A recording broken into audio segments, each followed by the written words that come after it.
اگر آپ کے پاس میرے سوالوں کے جواب ہوئے تو میں اپنے اکاؤنٹ کا اختتام کروں گا اور تمام ویڈیوز ڈیلیٹ کر دوں گا اور آپ کے خدا کے لیے سجدہ ریز ہو جاؤں گا۔ جان ٹرکنگ صاحب نے میری پچھلی ویڈیو کے جواب میں ایک تفصیلی ویڈیو اپلوڈ کی ہے جس میں انہوں نے چند سوالات اٹھائے ہیں۔ سب سے اہم بات یہ ہے کہ انہوں نے ایک وعدہ کیا ہے۔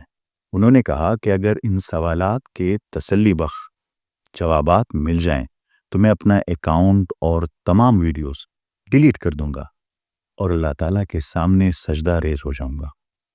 میں زیادہ تر ریئیکشن ویڈیوز نہیں دیتا، پر چونکہ انہوں نے اتنی بڑی بات کہہ دی ہے تو میں نے سوچا کہ ان کے تمام سوالات کا تفصیلی، سائنسی اور منطقی جواب دیا جائے۔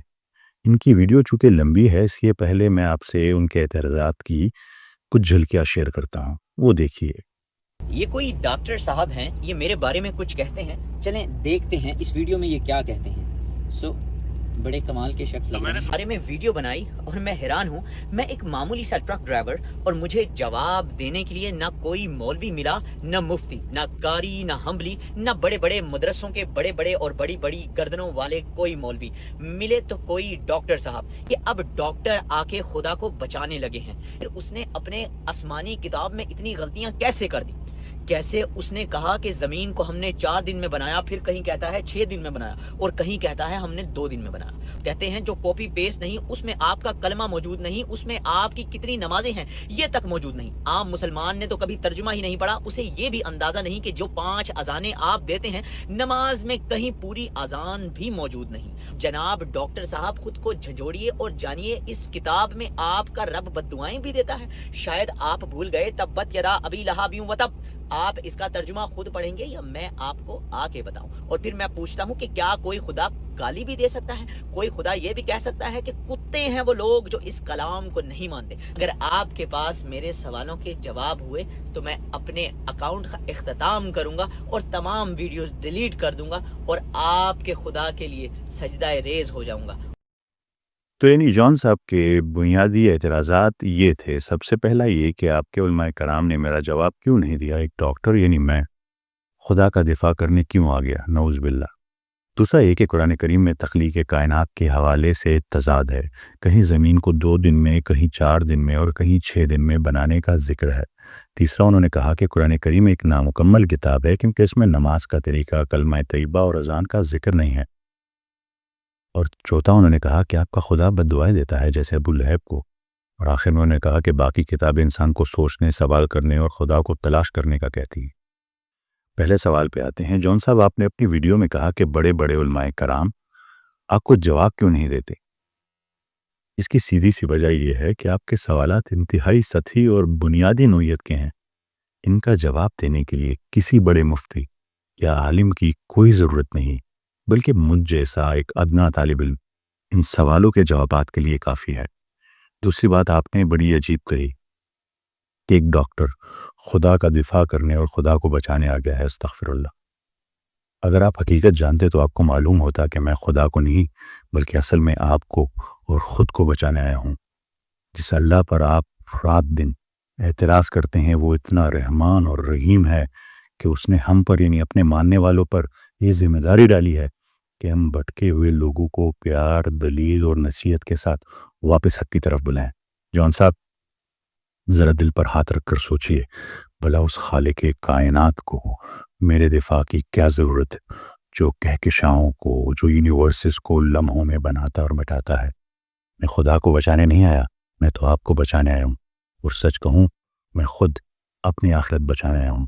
آپ جس خدا سے دن رات بوس رکھتے ہیں، جس کی دی ہوئی زبان سے اسی کا مذاق اڑاتے ہیں، ذرا اس کی رحمت اور محبت کی انتہا دیکھیے۔ وہ آپ سے اتنی محبت کرتا ہے، اس نے آپ کو اندھیرے میں اکیلا نہیں چھوڑا۔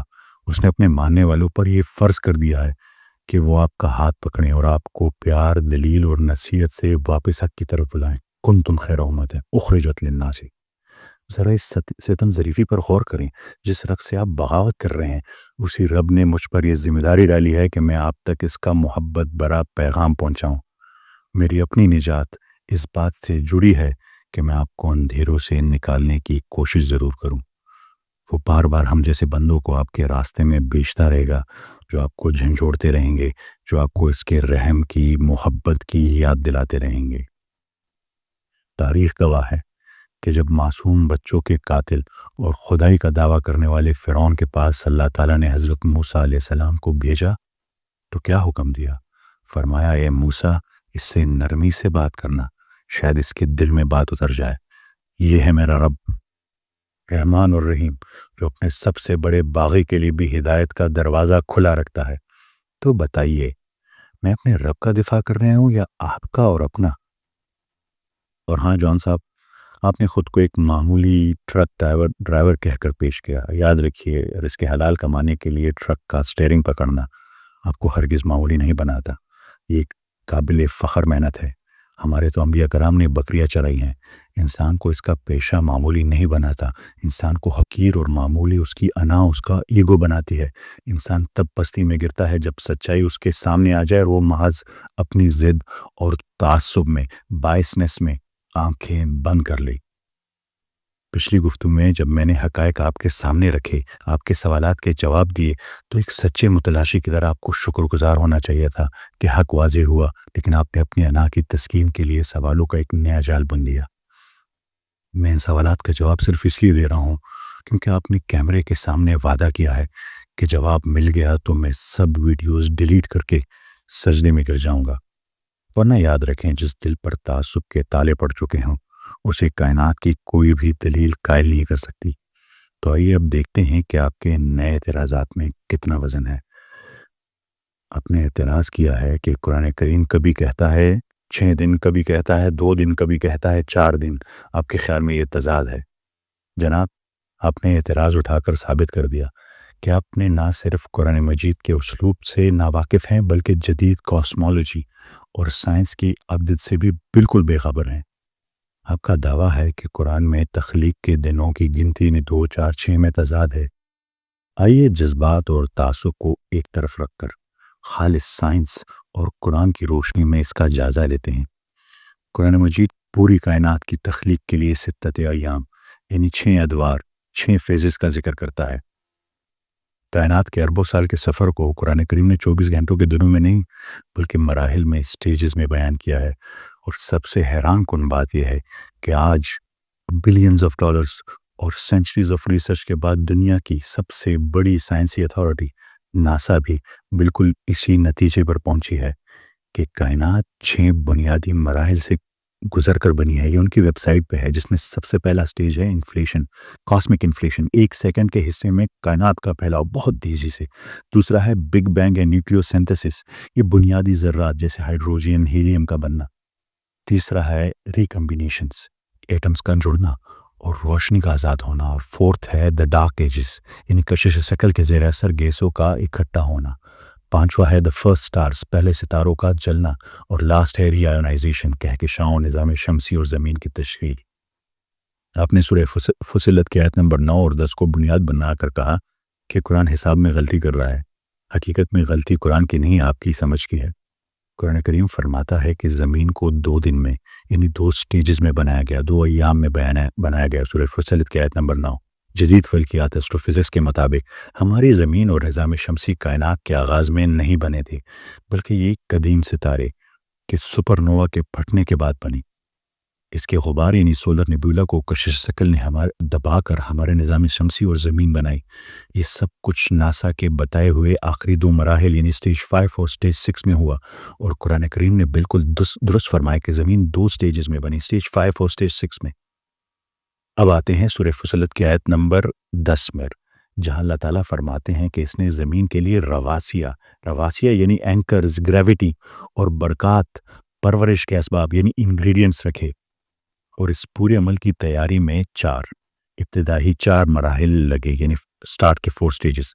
جب آپ جدید کاسمولوجی پڑھتے ہیں تو پتہ چلتا ہے کہ کائنات 4 بنیادی قوتوں پر کھڑی ہے: gravity, electro magnetism, strong nuclear force and weak nuclear force.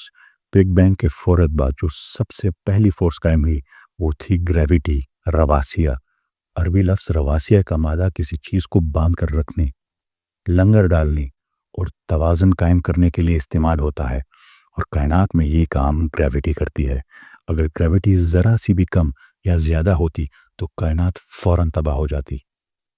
پہلے 4 مراحل یعنی انفلیشن سے ڈارک ایجز تک دراصل اسی رواسیہ کشش ثقل کے تحت گیسوں کو جمع کرنے اور زندگی کے لیے ضروری عناصر یعنی برکات انگریڈینٹس تیار کرنے کا دور تھا۔ ابتدائی 4 مراحل میں کشش ثقل یعنی رواسیہ اور کائناتی سوپ اجزاء برکات کی تیار ہوئی، اور آخری 2 مراحل میں اسی تیار مادے سے زمین اور نظام شمسی کی تشکیل ہوئی۔ کل یعنی 6 مراحل وہی 6 مراحل بنتے ہیں جس کی تصدیق آج سائنس کر رہی ہے، ناسا کر رہی ہے۔ کوئی بھی ذی شعور انسان جس کے پاس ذرا سا بھی سائنسی علم ہو، جب 1400 سال پرانی کتاب میں کائنات کی اتنی شاندار اور پیچیدہ تفصیل ایگزیکٹ ڈیٹیلز پڑھے گا تو وہ بے ساختہ سجدے میں گرے گا، رونگٹے کھڑے ہو جائیں گے اس کی۔ لیکن آپ سجدے میں نہیں گریں گے، کیونکہ آپ دلیل کے متلاشی نہیں ہیں بلکہ اپنے نفس اور تعصب کے غلام ہیں۔ جس دن آپ اس تعصب کو ایک طرف رکھ کر قرآن کریم کا مطالعہ کریں گے، آپ کو اندازہ ہوگا کہ قرآن کریم وہ سائنسی حقائق بیان کر رہا ہے جنہیں سمجھنے میں آج کی انسانیت کا بلینز آف ڈالرز اور نہ جانے کتنا وقت لگ گیا ہے۔ آگے آپ کا اعتراض ہے کہ قرآن کریم میں نماز کا مکمل طریقہ کلمہ یا اذان نہیں لکھی، تو یہ مکمل کتاب کیسے ہوئی؟ آپ میرے خیال میں یورپ میں رہتے ہیں اور ٹرک چلاتے ہیں، آپ کو آئین یعنی جسے کانسٹیٹیوشن کہتے ہیں اور ذیلی قوانین یعنی بائی لاز مینولز کا فرق چاہیے کہ بہت اچھی طرح معلوم ہو۔ یورپ کا مرکزی قانون کہتا ہے کہ سڑک پر چلنے کے لیے ہر شہری کے پاس ڈرائیونگ لائسنس ہونا لازمی ہے، اور ٹریفک قوانین کی پابندی شرط ہے۔ یہ کانسٹیٹیوشن ہے، آئین ہے۔ اب اگر آپ یورپ کے مرکزی آئین کی کتاب کھول کر دیکھیں تو کیا اس میں یہ لکھا ہوگا کہ کلچ کیسے دبانا ہے، بریک کب لگانی ہے، یا اسٹاپ کے سائن بورڈ کی تصویر کیسی ہوگی؟ بالکل نہیں۔ اس کے لیے باقاعدہ ڈرائیونگ سکولز اور مینولز اور بائی لاز موجود ہیں۔ اگر کل کوئی ٹرک ڈرائیور اٹھ کر کہے کہ یورپ کا قانون تو نامکمل ہے کیونکہ اس میں کلچ دبانے کا طریقہ ہی نہیں لکھا، تو پڑھے لکھے لوگ اس پر ہنسیں گے۔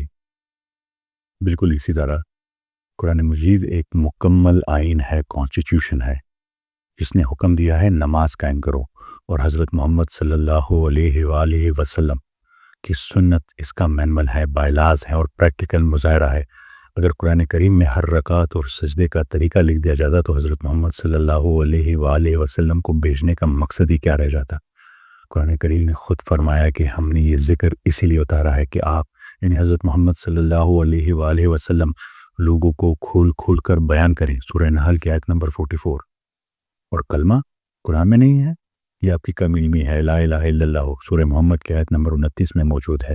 محمد الرسول اللہ سورہ فتح کی آیت نمبر 29 میں موجود ہے۔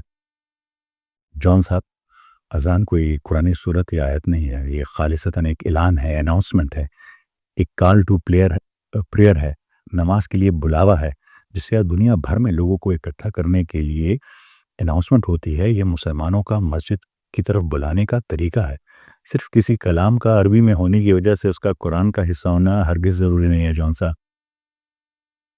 آپ نے اگلے اعتراض میں سورہ مسد کا حوالہ دیا، تبت یدا ابی لہب وتب، اور کہا کہ نعوذ باللہ اللہ تعالیٰ بد دعائیں دیتا ہے۔ حقیقت یہ ہے کہ یہ اعتراضات آپ کی کلاسیکل عربک اور قرآنی فلسفی سے مکمل ناواقفیت کا نتیجہ ہے۔ آئیے ان باتوں کو علم اور منطق کی کسوٹی پر رکھتے ہیں۔ جب آپ کسی مستند عربی لغت یعنی ڈکشنری میں لفظ تبت کے معنی تلاش کریں گے تو آپ کو پتہ چلے گا کہ اس کا مطلب بد دعا دینا یا گالی دینا نہیں ہے، بلکہ اس کا مطلب ہے خسارہ، نقصان، اعمال کا ضائع ہو جانا اور مکمل تباہی، ٹوٹل لاس۔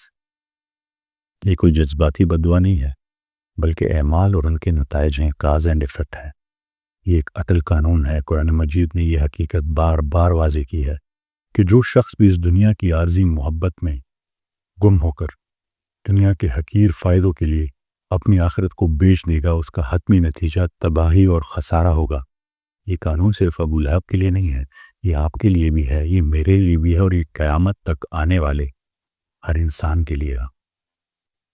اللہ تعالیٰ نے انسان کو فری ول دیا ہے، لیکن ساتھ ہی یہ وارننگ بھی دی ہے کہ اگر تم نے حق کو پہچاننے کے بعد بھی صرف اپنی انا، اپنی دنیاوی خواہشات کو چنا تو تمہارا انجام تبت ہوگا، نقصان ہوگا، خسارہ ہوگا۔ یہ بد دعا نہیں بلکہ ایک منصفانہ عدالتی فیصلہ ہے، ورڈکٹ ہے ہر کسی کے لیے۔ دوسری بات، آپ نے سورہ اعراف کا حوالہ دیا، کہہ کر کہا کہ خدا انسانوں کو کتا کیوں کہتا ہے۔ استغفر اللہ۔ انسان اور جانور میں پہلے سمجھے فرق کیا ہے۔ انسان کو اللہ تعالیٰ نے ایک روح دی ہے، عقل سلیم دی ہے۔ جانور صرف اپنی حیاتیاتی ضروریات، بیسک انسٹنکٹس، بھوک، پیاس، نیند، افزائش نسل پر زندہ رہتا ہے۔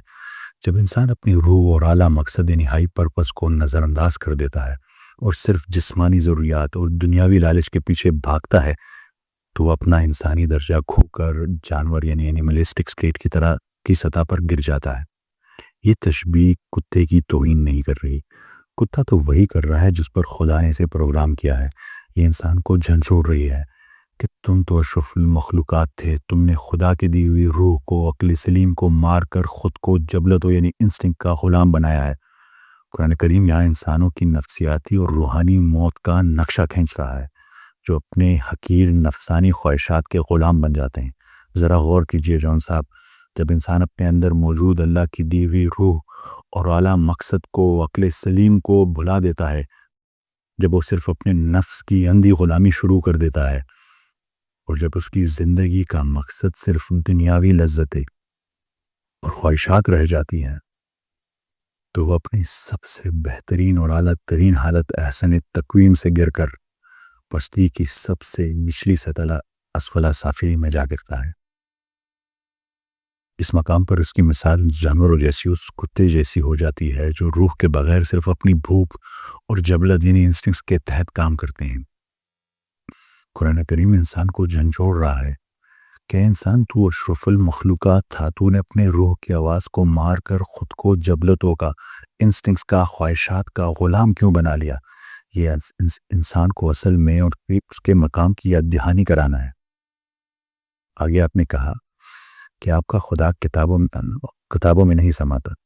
بے شک ہمارا رب بھی لامحدود ہے، مگر اس کی رحمت نے ہماری رہنمائی کے لیے کتاب بھیجی ہے۔ آپ ہر مذہب سے اپنی مرضی کی چیز چن کر ایک ذاتی پرسنل خدا نہیں بنانا چاہتے ہیں، لیکن آپ ایسا کر نہیں سکتے۔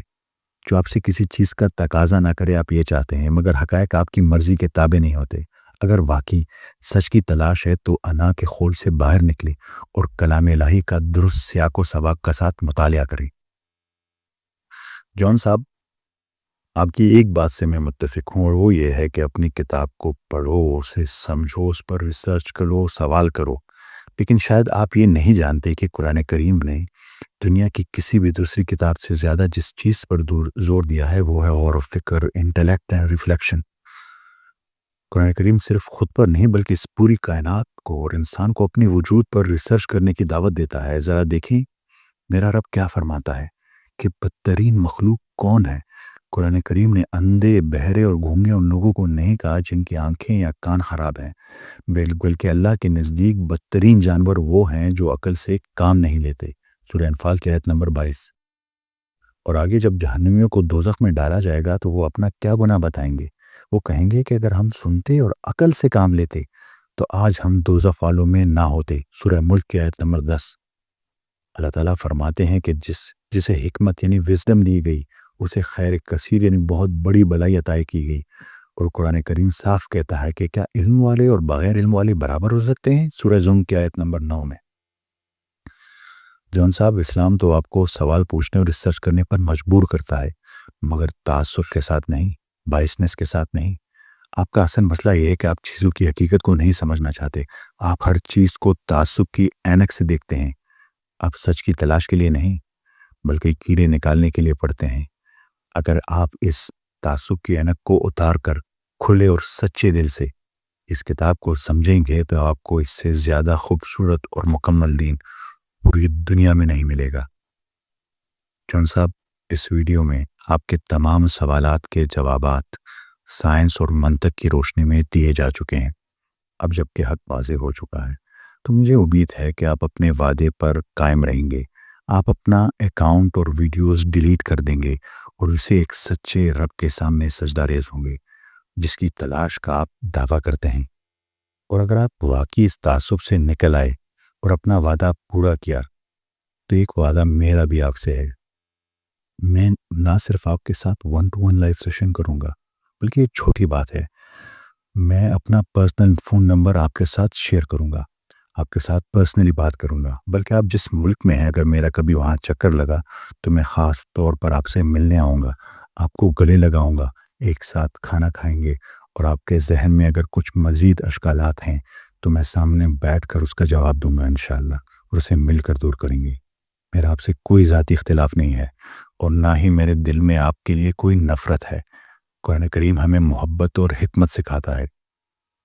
میری صرف یہ دعا اور کوشش ہے کہ آپ پیار سے اس خوبصورت دین کی طرف واپس آ جائیں، تاکہ آپ کو دنیا اور آخرت دونوں کی کامیابی نصیب ہو سکے، اور یہ پیغام میرا دنیا کے ہر انسان کے لیے ہے۔ لیکن جان صاحب، ایک بات واضح رہے کہ اگر آج ان دلائل کے بعد بھی آپ نے وعدہ پورا نہیں کیا تو یہ ثابت ہو جائے گا کہ آپ علم کے متلاشی نہیں بلکہ صرف تعصب کے غلام ہیں۔ یہ عیاں ہو جائے گا کہ آپ کا مقصد صرف لوگوں کو گمراہ کرنا ہے۔